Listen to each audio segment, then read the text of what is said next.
Jeigu šiandien mano santykiuose nėra artumo, palaikymo, pagarbos vienas kitam, vyro noro prisidėti prie bendrų poros tikslų, visa tai yra tik pasekmė tam tikrų anksčiau įvykusių dalykų.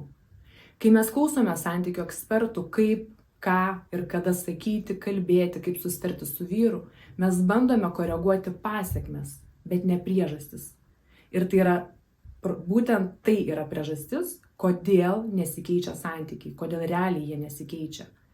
Ir jeigu mes norime tikrų pokyčių, mes turime pasižiūrėti būtent į priežastis, sukėlusias visą tai, kas šiandien vyksta santykiuose, kurios norite sužinoti, tikrasis priežastis ir kaip jas galima koreguoti, tam, kad kaip pasekmė jūsų santykiai iš tiesų transformuotųsi.